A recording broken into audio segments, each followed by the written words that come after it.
Hello, everybody. For our series on material scientists turned entrepreneurs and startup founders, we are talking today with Ben Wang, founder and vice president of Svaya Nanotechnologies, based in sunny California, Silicon Valley. One of his many other activities is mentoring younger companies. We are talking about how to create startups based on material science research, as well as how to systematically discover and fund new ideas and turn them into companies. Hi, Ben. Hi, everybody. Thank you for having me on. Sure. Can you give me a brief pitch about what the main product of your current company, Savaya, is and what is its purpose? Yeah, it's a long answer, but let me see if I can give it a shot. Svaya is commercializing enabling technology for the industrial scale production of layer by layer self-assembled thin films. Layer by layer thin films we refer to as LBL, so you'll hear me refer to it as such throughout our discussion. What we ultimately produce, though, are printers and the ink that feeds those printers that allow us to create these LBL films on a massive scale. Basically, we provide these to our manufacturing customers so they can use this technology to create revolutionary new products. And because LBL has been around in the labs, for those of you guys who aren't familiar with it, it's been in the labs for about 20 to 50 years, depending on who you ask. There are literally thousands of papers that have been published on it. And ultimately, we're providing the avenue for commercial production of all these different innovations that have been developed. LBL basically enables the production of multi-layer, multi-function coatings onto any surface through a self-assembly process that operates at room temperature and ambient pressure. And the result is that you get very uniform thin films with the precision on a nanometer scale. So you can think of it as getting functional films through vacuum processes like sputtering or chemical vapor deposition. But you can literally get started in this research if you have 3 beakers containing water-based solutions, and let's say a grad student with a steady hand. You can start assembling your thin films. And over the course of its history, people have come up with interesting, powerful, and literally hundreds of these types of applications that include, for example, carbon nanotube electrodes for advanced energy storage, drug-eluting transdermal patches, switchable nanofiltration systems, highly selective bandpass filters for manipulating light and creating anti-reflection films, and also thin film gas barriers for organic electronics. And that's just the tip of the iceberg in terms of the commercially viable products that you can create with this technology. So I think people have seen that to be pretty powerful. And we're hoping to provide technology that allows all of these to get out of the lab and into the marketplace and into our world. So it's a great technology that is very versatile. And what is your role within the company and how much are you involved now with the business side of the company? That's a good question. When we got started, I was nearly solely working on technology. I would do some work on the business side, but today my role is centrally strategic. Role today is centrally strategic. It's also product focused and communication oriented. What that really means is I help determine the strategic direction in terms of how we push our products forward, a la business model. I'm responsible for determining which products we invest development dollars in, so what to make as opposed to how to make it, and reaching out to our different stakeholders, communicating with our research partners, our end customers, and other people who have a foothold in the layer by layer community. Kevin Krogman is my co-founder, my good buddy, and Savaya's CTO. And he's centrally responsible for all the technology development that's going on in our company. But early on in our history, everybody was focused on the technology, and we were all nose deep in it. And over time, as we've added new expertise to the team, and as our company has matured, we've all kind of taken different roles. Yeah. And typically your customers are at this stage are startups, small companies, large companies, or a mix of the three? Well, so a lot of people reach out to us, and there's a great mix of them. And one of the challenges with the technology as broad and as flexible as ours is figuring out what to actually focus on. There's a saying here in the Valley that one startup has enough risk, and if you have a startup servicing another startup, the risks are squared. So, and because of what we're trying to accomplish with the LBL technology, which is to bring it to industrial scale, which to us means millions of square meter per year of some particular functionality. There aren't that many people who can ramp up to that. So the folks who have existing CapEx that enables that type of production tend to be much larger Fortune 500 type companies. But that being said, there are tons of small startups that are interested in the technology. Figuring out the right way to work with them is the key. So what was the start of this story? When did you figure out that there was a good opportunity for commercial exploitation of the discovery? Yeah, so I think when I was back in graduate school, I'd heard about this technology working in the lab of Bob Cohen, who has done extensive research in the layer by layer field. And pretty much everybody in his group thought, wow, this is a really powerful technology. There's so many things. I've spent some time working in MBE, where MBE stands for molecular beam epitaxy, high vacuum systems. It's a real pain in the butt. And people also refer to LBL as MBE, but they call it molecular beaker epitaxy, and it's so much easier. So you can imagine the CapEx is low as well too. So we thought there was a powerful technology, but there was fundamentally some limitations to bringing this technology to market. And some of them were technically oriented, and some of them were more market oriented. So let me give you an example of each. From a technical perspective, even though you had this great flexible process that operated at room temperature and ambient environment, the process was actually pretty slow, as it was demonstrated in the literature and in the lab, which fundamentally would prevent it from being scaled to very large areas at sufficiently manufacturable throughput. So that was one avenue that needed to be solved in terms of trying to bring this to market.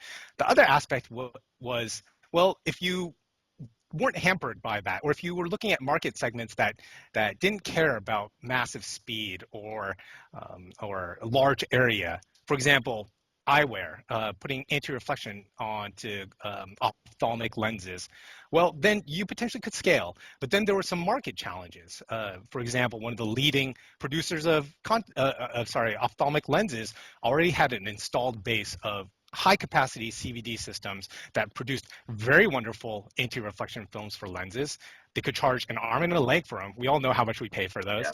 And so breaking into that market would have been really a huge challenge. So as with any new technology, there are challenges both on the technical side as well as the existing market environment. So that really prevented things from becoming proliferated across multiple markets. It really wasn't until my co-founder, Kevin Krogman, as part of his research while he was doing his PhD thesis, came up with a way to greatly accelerate the deposition rates and still obtain the same quality of films that were observed in the dip process.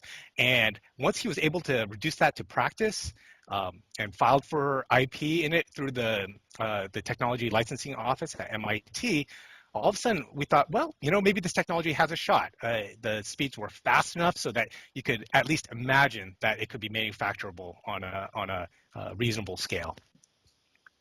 So the process from idea to creation of the company was how long, more or less? Yep, it's pretty long. So so when I finished my PhD, which was back in 2007, I was hell-bent. I was completely intent on doing a startup around this field. And that's when we kicked around some of the ideas for AR for eyewear and learned that potentially would not be particularly feasible.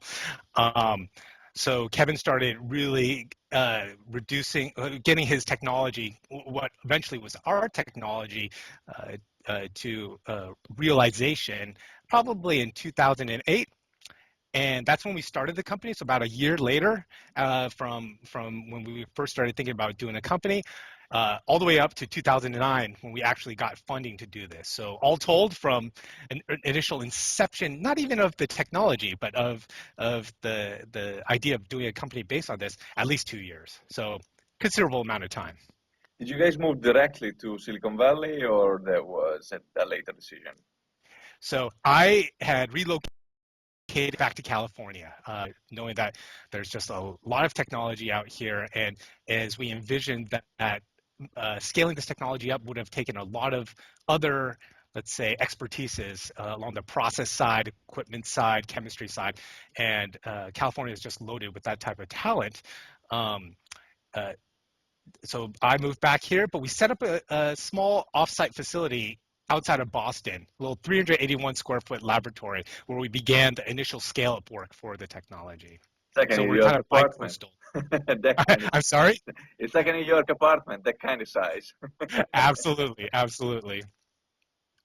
Um, what kind of, I mean, I presume at that point you were still doing the work of a researcher, going around for conferences and things like that. Yeah. What kind of restrictions did the IP protection process place on what you could and could not talk with colleagues and at conferences, and as well on some publications? Yeah, that's so IP is definitely very critical.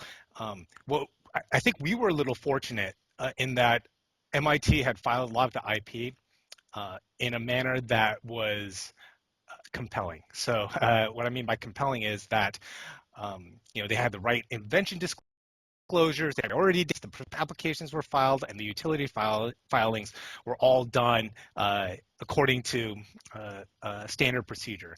It's pretty easy to find lapses in, especially academic IP. But when we took a look at the IP around the core technology felt like pretty solid. So we felt pretty free to discuss Okay, what we were doing. Now, we weren't necessarily going to tell people how we were doing this sure. beyond what was publicly disclosed, but we could have some pretty open conversations, especially with potential end users of the technology.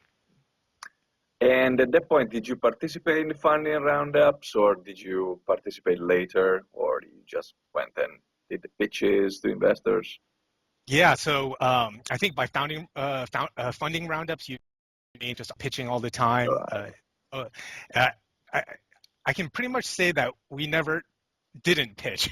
Okay. I think at the from initial pitch or initial executive summary sent out to an investor to the time we actually closed our Series A financing, we must have talked to at least 80 or 100 different investors. So a lot of conversations. That was a particularly interesting time in 2009 where the U.S. was hit with the Yeah. global recession. It was hit with the big recession, and but it, you learn a lot by asking people to hear your pitch. You learn things, you modify the way you tell your story, you even modify what your approach is, and maybe talking a little bit about what it's like to um, run a startup is that you just have to be very flexible. You don't always know a priori what the right thing to do is. So you get feedback from the market, and you learn a little bit about what to do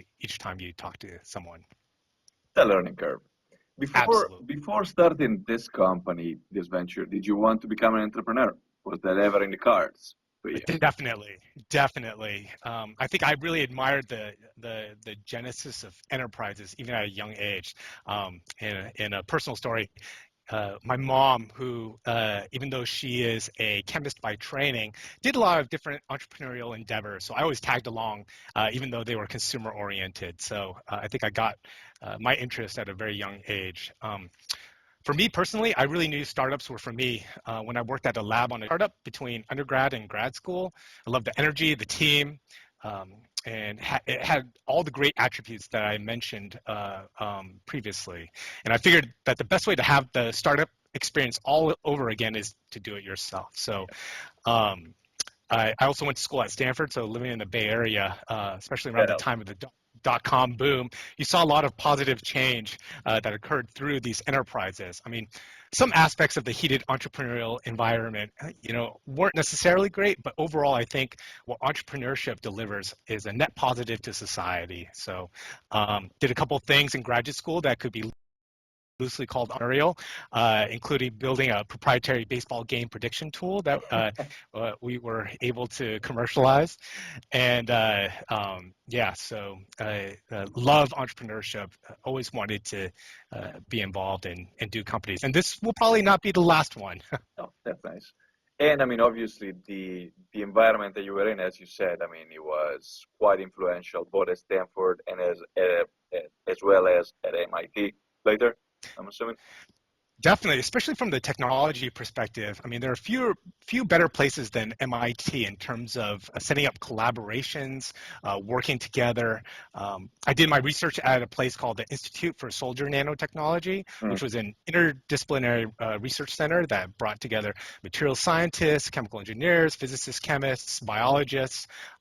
Collaboration was essential, and as it is in entrepreneurship, and both in terms of personal action and professional collaboration. So at the ISN specifically, what I really liked was that there was shared equipment, so you always bumped into people as you were, doing your thermomechanical analysis or doing X-ray scattering. And the open layout of the ISN was conducive towards working together with all sorts of people. What was also particularly nice about working at MIT, the context of the ISN, was that the military tends to have really challenging problems. Yeah. And, in contrast to academic research where you're just trying to understand phenomenon, a lot of times, you really got to solve the problems that people are facing in a company. And so there are some tough problems that the Army faces today. So. What's the main change in mindset that you got by starting your own company? Well, I think that the most important thing, I guess, to me is not really a change in the mindset, but a bit of a reinforcement and a greater appreciation of how important people are to any entrepreneurial venture. And the same could be said for any organization. But just as important is how important that the direction that you as a founder help to set is, and ultimately that should be the embodiment of a shared passion. So, and some people refer to this as setting the culture, making sure that the values that you establish or that the team establishes becomes the moral compass for the company. So early on, learning from experience and perhaps a couple mistakes along the way, of course, I think that this needs to be determined fairly immediately at the start of a company, needs to be agreed upon, communicated, and be willing to be enforced by everyone who participates in the company. And if you do that, you get open communication, you get open collaboration, and as a result, that should drive success towards a company and should be a #1 priority. So that would be basically the main advice that you would give to someone with a good idea who wants to commercialize it, shall we say? Absolutely. So obviously, I'm a technophile. I love technology. I really believe in the power of technology. But at the end of the day, it's about people and it's about teams. It's about being flexible. If I were to speak to somebody who had a really good idea and was thinking about commercializing it, I think my advice would be a couple things. Hopefully I won't drone on too long, but it really is to go for it. Don't do it as a side thing, but try to embrace it fully. And if you don't believe in it, nobody else will, no matter how cool the technology sounds. So I maybe just have a quick story about this. A friend of mine out of Stanford started a company, a biotech company actually, and got it off the ground for about $30,000 in some initial seed funding. He lived and breathed it. Nobody starts biotech companies for $30,000. Most of them raise $20 million Series A to really get going, usually as an offshoot from a laboratory. He had no money, no personal money, lived on food stamps, lived in a friend's basement, and traveled on the cheap to see customers. But he was able to parlay that small little capital into some really promising results. Those promising results led to a multi-million-dollar financing round, built a team out, and could really establish his dream. So really just go for it. And if you do take that pathway, make sure the people who are very important to you in your life understand and are supportive too. It's tough enough to do this. You want to make sure that you have a good support network in place. The other thing I would say is try to be flexible. If you have a great problem and you're solving that, fantastic. If not, test out to see if truly what you have is a great problem and you have a technology to solve that, great. And one way that you can test the market pretty efficiently is today there's all sorts of interesting crowdsourcing platforms. I've personally been involved with a company called Marblar. Mm-hmm. where a website that crowdsources applications for a core technology that is presented in the context of a competition. And there are some really interesting end applications and end product concepts that people have generated on that website. And it's a quick, low-cost way of testing whether or not there are some really good ideas for your technology. Overall, how do you feel that this adventure of being an entrepreneur has changed your interaction with other scientists? Yeah, so I guess it's it, I guess by nature I'm fairly collaborative. I haven't worked on anything as groundbreaking that would ever get published in Nature or Science or whatever. So I never felt like I was really competing against my other researchers. Sure, there's a little bit of try to get there first, but most of my work has actually been enabled by collaboration. So I've always felt like communicating uh, um, uh, openly has been a good path forward for me. So here at Svaya, we want growth of the LBL technology, all told, and we know that we cannot do it all. So what we do is we provide actual deposition equipment and tools to academic researchers so can improve the throughput with which they're getting results. And if we do that, and if we enable all holders who are interested in the LBL technology, we think that we can all participate in the upside. So raise the entire playing field for everybody. Do you feel that it's important for scientists at a startup company to publish in the open scientific literature? Yes.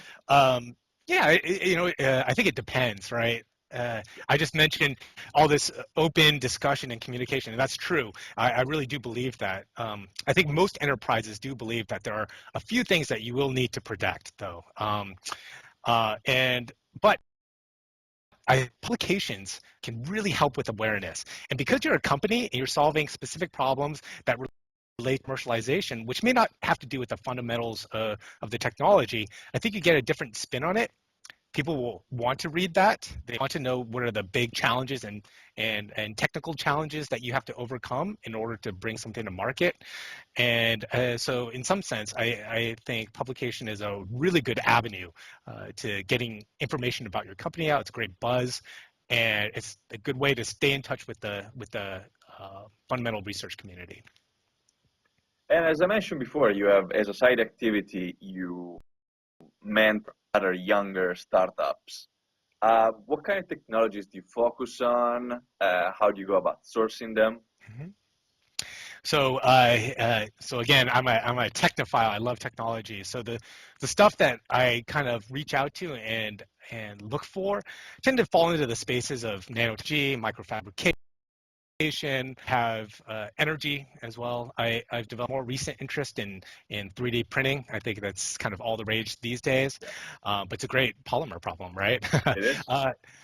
And also software, especially in how software can be used to make companies like ours, more physically oriented companies, be more efficient. So we know that early stage businesses are all about the team. So hopefully, in addition to adding some technical advice, I guess, really helping them understand what it is to, what are some of the important ingredients to starting a company and growing a company and making sure that the company continues to run smoothly. I think that's what I look for. So in terms of where you get about knowing about these different things or how do you get connected with some of these younger startups, it comes from networking. And I wouldn't say in the classic sense of networking, but really the concept is if you contribute to the community, i.e., you make introductions that you think would be valuable for people, you just help out in some way, lend an ear, pass along a reference to an investor or a potential investor. All the community, the startup community, has a way of helping each other and paying it forward, so to speak. So by now, I mean, you have done this process. You've gone through the process a few times, to different degrees, and you've done it with other external, shall we say, startups. Is that a Mhm. key ingredient that you find yourself adding to new companies time and time again, aside from money, obviously?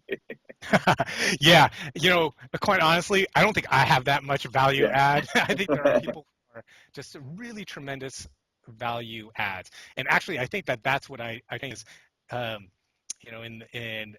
if you're familiar, everybody out there, with Malcolm Gladwell's tipping point, there's several people. I think that I play the role of a connector fairly well. So even though I don't have any particular expertise, I try to, I come across different people, and wherever I think that someone might be of use to somebody else, I just try to make a connection, and I think that that's useful. I also try to help people stay balanced personally in terms of their lives as they engage in this process. There's no real right way to do a company, and personally, I've made tons of mistakes and will continue to do so. That's a guarantee. So I just try to encourage, listen to the stories, and try to adapt those into how it that has impacted me, and hopefully pass that on to other companies.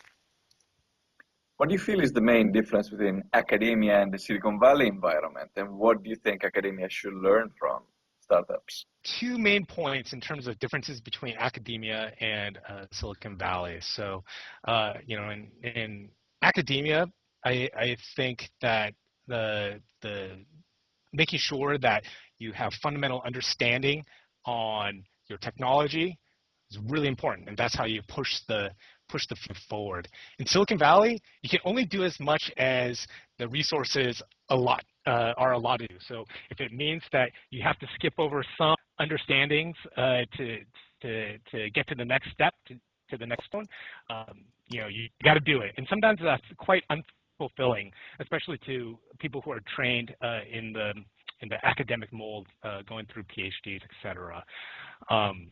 But that's just something that you have to. In terms of perhaps how Silicon Valley academia could differ from one another, I really like the way that startups have learned to really move quickly, and found that the optimal way to engage is to be more open. And I think that classically in academics, people tend to hold off. You want to make sure that your results are sound before you publish Yeah. them. I think that there's something to be learned about creating a more open, collaborative environment in academia. And in some sense, you actually see that. You hear of companies like Science Exchange that allow people to Yes. have access to more capabilities, and people pursue their scientific interests and then publish them fairly openly, and put it out there, the community to actually debate and investigate. So I think that academia could benefit from a little bit more openness. And with this, we are done with our questions. Thank you, Ben, and thanks to all our viewers. And see you at the next installment of our series of interviews about scientists, entrepreneurs in materials science.